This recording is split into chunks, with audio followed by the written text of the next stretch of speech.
Bismillahirrahmanirrahim. Assalamualaikum warahmatullahi wabarakatuh. Yang terhormat Profesor Dr. Haji Nanat Fatah Nasir MS, yang terhormat Neng Gustini SPD MPD selaku dosen pengampu mata kuliah Psikologi Agama, dan teman-teman yang saya cintai. Pada kesempatan kali ini, kami dari kelompok 9 Psikologi Agama akan mempresentasikan mengenai kesehatan mental dalam perspektif agama. Adapun anggota dari kelompok 9 itu diantaranya yang pertama ada saudari Septi Nur Anissa, kemudian ada Syarah Alfia, kemudian ada saya sendiri Siti Hamidah, kemudian ada Siti Rofikoh, dan terakhir ada saudara Ujang Aldi. Beberapa hal yang akan kami sampaikan. Yang pertama itu ada pengertian kesehatan mental yang akan dipresentasikan oleh saudari Septi Nur Anissa. Yang kedua ada ciri-ciri mental sehat dan sakit dalam perspektif psikologi yang akan dipresentasikan oleh saudari Siti Rofikoh. Kemudian yang ketiga ada faktor-faktor yang mempengaruhi kesehatan mental yang akan dijelaskan oleh saya sendiri. Kemudian ada psikologi kesehatan mental menurut pandangan Islam yang akan dijelaskan oleh saudari Syarah Alfia. Dan terakhir Ujang Aldi akan menyampaikan kesimpulannya. Oleh karena itu, untuk mempersingkat waktu, kepada pemateri pertama, saudari Septi Nur Anissa, waktu dan tempat saya persilahkan. Saya Septi Nur Anissa, NIM 11920202220, kelompok 9, akan membahas mengenai pengertian kesehatan mental. Kesehatan mental yang baik adalah kondisi ketika batin kita berada dalam keadaan tentram dan tenang, sehingga memungkinkan kita untuk menikmati kehidupan sehari-hari dan menghargai orang lain di sekitar. Sebaliknya, orang yang kesehatan mentalnya terganggu akan mengalami gangguan suasana hati, kemampuan berpikir, serta kendali emosi yang pada akhirnya bisa mengarah pada perilaku buruk. Derajat menekankan bahwa kesehatan mental adalah kondisi di mana individu terhindar dari gejala-gejala gangguan jiwa atau yang disebut neuros dan dari gejala penyakit jiwa. Menurut WHO, kesehatan mental merupakan kondisi dari kesejahteraan yang disadari individu, yang di dalamnya terdapat kemampuan-kemampuan untuk mengelola stres, kehidupan yang wajar, untuk bekerja secara produktif, dan menghasilkan serta berperan serta di komunitasnya. Sekian yang bisa saya sampaikan, mohon maaf atas segala kekurangannya. Terima kasih. Baik, terima kasih banyak atas pemaparan materinya. Kita lanjut ke pemateri kedua, yaitu saudari Siti Rofikoh. Waktu dan tempat saya persilahkan. Bismillahirrahmanirrahim. Assalamualaikum warahmatullahi wabarakatuh. Saya Siti Rofikoh dengan NIM 11920202229. Baik, di sini saya akan menjelaskan ciri-ciri mental yang sehat dan sakit dalam perspektif psikologi. Yang pertama ada ciri-ciri mental yang sehat dalam perspektif psikologi. Nah, gimana sih ciri-ciri mental yang sehat dalam perspektif psikologi? Mental yang sehat yaitu keadaan yang dapat membuat seseorang dapat menjalani segala aktivitas dalam kehidupannya dengan tenang. Kesehatan mental seorang individu itu dipengaruhi oleh dua faktor, yaitu yang pertama faktor internal dan yang kedua yaitu faktor eksternal. Adapun karakteristik mental yang sehat adalah yang pertama yaitu terhindar dari gangguan jiwa, yang kedua penyesuaian diri. Nah, penyesuaian diri ini merupakan proses untuk memperoleh atau memenuhi kebutuhan, mengatasi stres, konflik, frustasi, serta masalah-masalah tertentu dengan cara-cara tertentu. Yang ketiga ada pemanfaatan potensi maksimal. Seorang yang sehat mentalnya adalah yang mampu memanfaatkan potensi yang dimiliki dalam kegiatan-kegiatan yang positif dan konstruktif bagi pengembangan kualitas dirinya. Nah, yang terakhir yaitu tercapai kebahagiaan pribadi dan orang lain. Berikutnya yaitu ciri-ciri mental yang sakit dalam perspektif psikologi. Apa sih ciri-ciri mental yang sakit dalam perspektif psikologi? Yaitu individu yang memiliki mental yang sakit baik dari aspek psikis, sosial, moral, religius, dan dari aspek kesehatan fisik memiliki ciri yang berkebalikan arah dengan karakteristik mental yang sehat. Ciri-ciri mental yang tidak sehat Di antaranya, 1. Memiliki perasaan yang tidak nyaman. Yang kedua, perasaan tidak aman. Yang ketiga yaitu kurang memiliki rasa percaya diri. Yang keempat yaitu ketidakmatangan emosi. Dan yang terakhir ada kepribadiannya yang terganggu. Mungkin hanya itu saja yang dapat saya sampaikan. Kurang lebihnya mohon maaf. Wassalamualaikum warahmatullahi wabarakatuh. Baik, terima kasih banyak. Baik, untuk materi ketiga akan disampaikan oleh saya sendiri.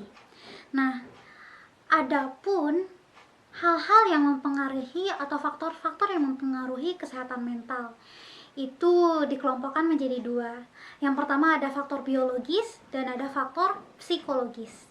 Untuk faktor biologis sendiri itu lebih ke kelainan genetik, yang mana kondisi kesehatan fisik seseorang itu dapat mempengaruhi kondisi kesehatan mental.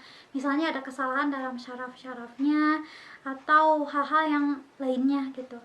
Nah, kemudian yang kedua itu ada faktor psikologis. Dalam faktor psikologis ini pun terbagi-bagi lagi.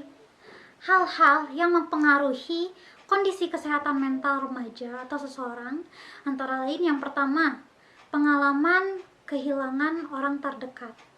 Seseorang yang mengalami pengalaman kehilangan orang terdekat akan mendapatkan atau merasakan trauma yang sangat berat. Rasa sakit hati, trauma atau kesedihan yang sangat mendalam itu tentunya akan sangat berefek, berpengaruh kepada kesehatan mental seseorang. Entah itu akan mudah menangis, ataukah sulit untuk fokus, atau hal-hal lainnya. Kemudian yang kedua, hal yang mempengaruhi dari sisi psikologis ialah kekerasan dalam keluarga. Seseorang yang di rumahnya seringkali melihat KDRT misalnya, atau orang tuanya kasar, tentu secara psikologis dia akan tumbuh tidak maksimal. Dia pun dapat mengalami kelainan mental, seperti entah itu dia mudah marah atau hal-hal lainnya. Nah, kekerasan ini di keluarga ini dapat berupa fisik, psikologis, ataupun kekerasan verbal lainnya, dan akan menyebabkan stres, trauma, bahkan depresi. Kemudian yang ketiga itu faktor sosial budaya. Hubungan sosial yang tidak sehat seperti hujatan di sosial media dan perundungan atau bullying itu tentu akan sangat berpengaruh pada kesehatan mental. Kemudian ada faktor lingkungan juga.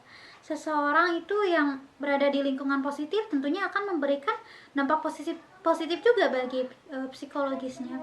Sementara apabila seseorang itu tinggal di lingkungan yang penuh dengan polusi, berisik, secara tidak langsung, secara sadar ataupun tidak, itu tentu akan berpengaruh kepada kondisi mentalnya itu sendiri.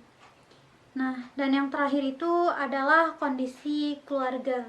Untuk perceraian misalnya, atau hak asuh terhadap anak, atau pendidikan anak yang tidak seimbang, maksudnya kan seorang anak itu seharusnya tumbuh itu seimbang ya dari kasih sayang ayah dan ibunya.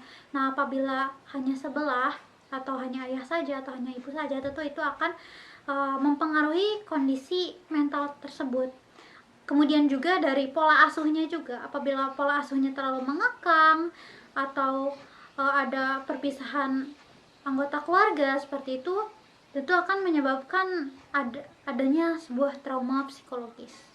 Nah, cukup sekian yang dapat saya sampaikan. Kita lanjut ke materi selanjutnya.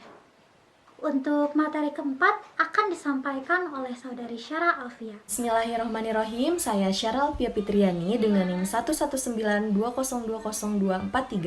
akan menjelaskan tentang psikologi kesehatan mental menurut pandangan Islam. Agama dan kehidupan manusia memang menjadi suatu hal yang tidak dipisahkan satu sama lainnya. Pengingkaran manusia terhadap agama dapat disebabkan oleh faktor-faktor tertentu, baik yang disebabkan oleh kepribadian maupun lingkungan, atau dengan kata lain, faktor internal maupun eksternal. Namun, untuk menutupi atau meniadakan sama sekali dorongan dan rasa keagamaan menjadi suatu hal yang mustahil. Hal ini dikarenakan manusia memiliki kecenderungan atau kebutuhan terhadap suatu keyakinan dan cenderung mendorongnya untuk tunduk kepada zat yang goib. Fitrah manusia sebagai makhluk ciptaan Allah Subhanahu wa Ta'ala ialah memiliki naluri beragama yang satu, yaitu agama tauhid. Seseorang manusia yang tidak beragama tauhid dapat diartikan sebagai kelainan dikarenakan pengaruh lingkungan. Seperti yang disebutkan dalam Quran surat Ar-Rum ayat 30 yang artinya, maka hadapkanlah wajah dengan lurus kepada agama Allah. Itulah agama yang lurus, tetapi kebanyakan manusia tidak mengetahui fitrah Allah. Dalam ayat ini maksudnya ciptaan Allah. Manusia diciptakan Allah mempunyai naluri beragama, yaitu agama tauhid. Agama dapat menjadi terapi kesehatan mental. Hal ini telah disinggung dalam ayat-ayat Al-Quran yang membahas tentang ketenangan kebahagiaan. Ketika manusia melupakan Sang Maha Pencipta dan kehilangan good view-nya, kehidupan akan sangat terasa hampa. Menjauhkan diri dari Sang Pencipta berarti mengosongkan diri dari nilai-nilai imani yang kemudian akan menjadi kerugian besar bagi manusia sebagai makhluk berdimensi spiritual. Islam beserta seluruh petunjuk yang ada di dalam Al-Quran merupakan obat bagi jiwa dan penyembuh segala penyakit hati yang terdapat dalam diri manusia. Oke, terakhir Saudara Ujang Aldi, waktu dan tempat saya persilahkan. Selanjutnya yaitu kesimpulan. Kesehatan mental yang baik adalah kondisi ketika batin kita berada dalam keadaan tentram dan tenang, sehingga kemungkinan kita untuk menikmati hidup sehari-hari dan menghargai orang lain di sekitar. Seorang yang dapat bermental sehat dapat menggunakan kemampuannya atau potensi dirinya secara maksimal dalam menghadapi tantangan dalam hidup, serta menjalin hubungan positif dengan orang lain. Islam beserta seluruh petunjuk yang ada di dalam Al-Quran merupakan obat bagi jiwa dan menyembuhkan segala penyakit hati yang terdapat dalam diri manusia. Nah, tuntutan ajaran Islam mewajibkan bagi manusia mengadakan hubungan yang baik kepada Allah Subhanahu wa Ta'ala, sesama manusia maupun alam dan lingkungan sekitarnya. Peranan agama Islam dapat membantu manusia dalam mengobati jiwanya dan mencegahnya dari gangguan kejiwaan, serta membina kondisi kesehatan mental. Mungkin hanya itu saja yang bisa kami sampaikan. Apabila ada kekurangan mohon dimaafkan. Wabillahi taufiq wal hidayah. Wassalamualaikum warahmatullahi wabarakatuh. Alhamdulillahirrahmanirrahim. Terima kasih banyak para pemateri yang telah memaparkan materi hari ini.